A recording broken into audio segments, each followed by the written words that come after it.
Mr. Eggplant presents...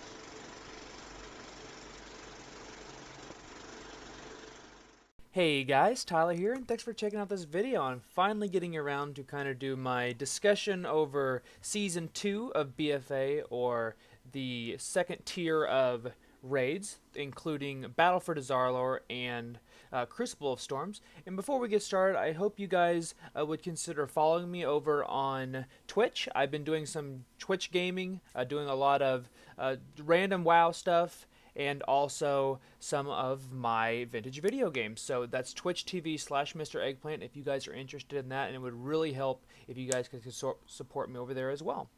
So just jumping right into what I had to talk about overall, I had to find a new place to perch myself whenever I'm making these videos, because I normally am just doing it from the dazar'alor area.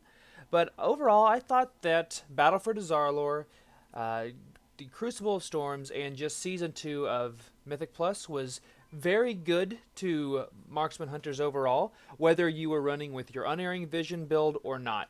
Because I like split them in two, so like you either ran with Unerring Visions or you didn't at all, and they both were very, very successful by numbers. And even like if you're a Mythic marksman hunter, like the top Mythic players in the world are running with the Unerring Vision build, so like you can use these builds and they can work so well. And I'm really glad that like on average marksman hunters were at least in the top half of DPS. Obviously they're outliers, like a really good player will be near the top every time, but overall, just average like 50% parses on Warcraft logs have marksman hunters in the top half of DPS, which you guys, I know you probably watched my video. Like as soon as 8.1 came out, I was devastated because I was just so upset on how Marksman was feeling, and I think we are in a great place right now, whether you're running either build. So I just want to kind of go over. I'll link all the information for my DPS from my first kill to my last kill in Battle for dazar'alor and Crucible. I will put that in the description. I won't bore you with all that. But overall, I thought we were doing very good damage. Like, for example, in the Old Year raid, I was doing around, depending on the fight, and I understand, but an average of 14 or 15k DPS. Well, in this raid, we were like averaging like 22k, which is really nice. I know like Opulence, for example, kind of strays that, so I took that out. And I just thought that overall, the raid tier was very good to us. My favorite fight for this raid tier was Mechatork. I actually have two. I'll tell you why. Well, actually, three. I got an honorable mention as well. Favorite fight as a whole, Mechatork. Especially heroic, where you actually have to be on the ball. One person can wipe your group, which just shows, like, you can't just, like, muscle through it. You have to do mechanics, and I like to do mechanics. I'm one of those weird people who doesn't like to just, like, strong arm it. So my favorite fight to actually do, though, was Opulence. So maybe it was because I was hitting those amazing DPS numbers in Opulence, but overall I just like the fight where you have two separate groups, you come together, and then you fight Opulence because you're stronger from coming through all the little pods, if you want to call them that. And I did increase my DPS significantly on that fight through the entire tier, like 25k to like this last one I did like 47k.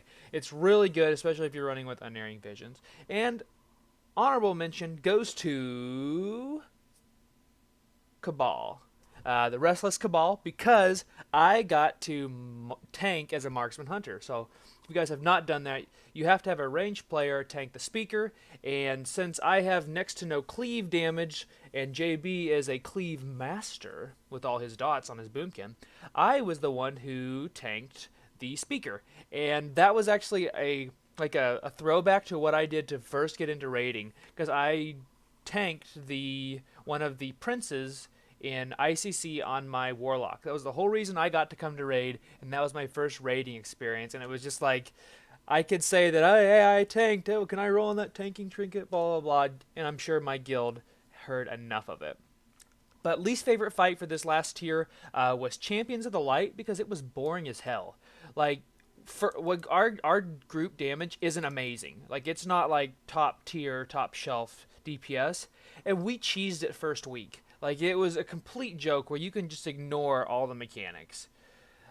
So overall, though, I thought, because I'll get into Mythic Plus here in a second, but gearing in this tier was very easy for me. Because you'll see here, a 406 item level, I was like, I think, obviously you can't really compare them, but I was like at 381, I think, after doing Old Deer.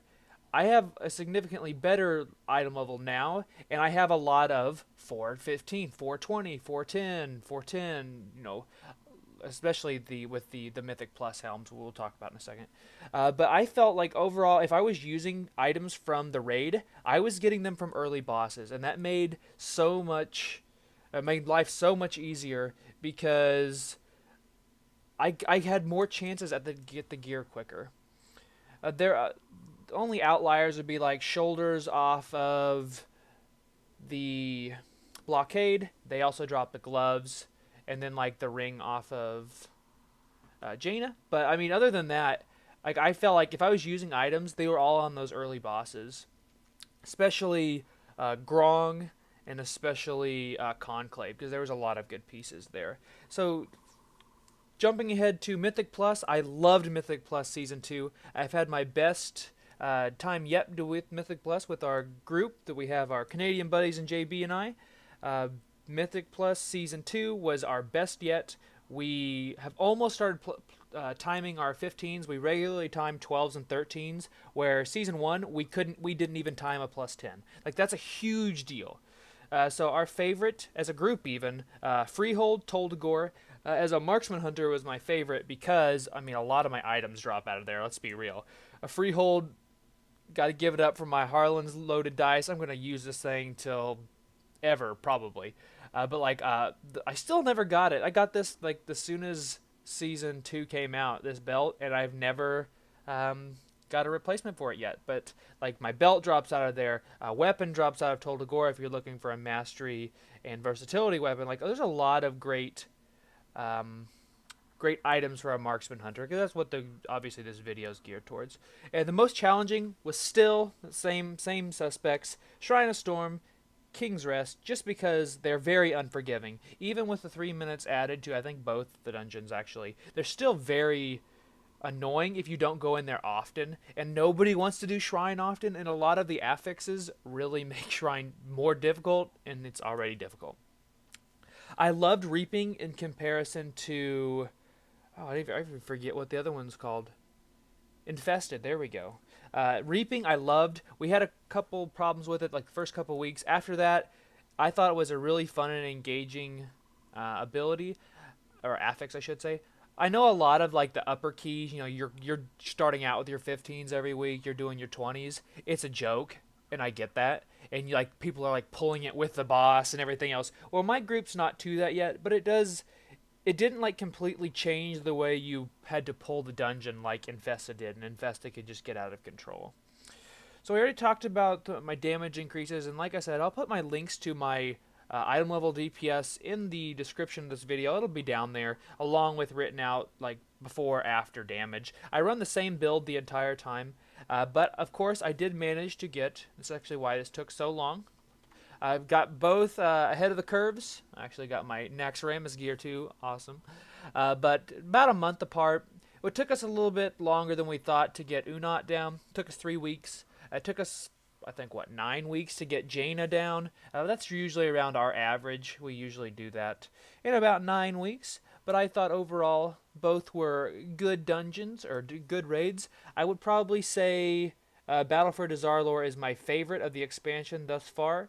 But that's not saying that the others aren't good. Like, I feel like it's better overall, and it told a really good story.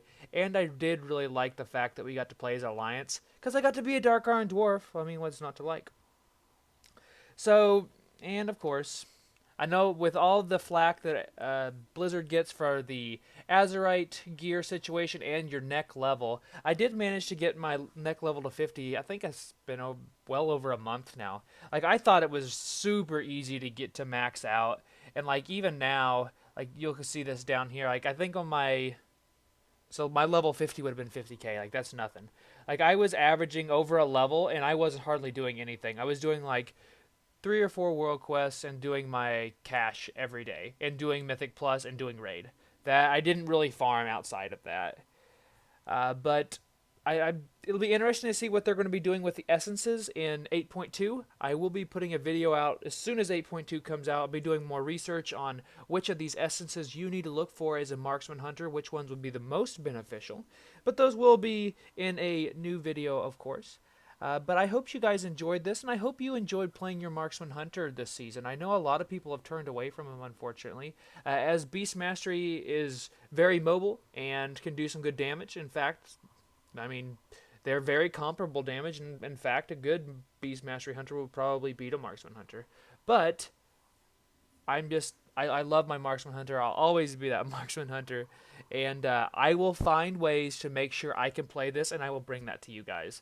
That is my promise to you. I will never go Beast Mastery unless I'm helping out a couple of people in my guild, because I had another cool thing. Shout out to them. We had some new viewers actually join my guild. They transferred a character over here and are now hunters raiding in my guild. So kudos to them. I look forward to seeing them on the charts with me, and we're going to be, even though they're playing Beast Mastery, and we're going to make sure and show that we have a, I guess the Greeley Expedition, or the Eggplant Expedition, maybe that's a better term, for our raid team.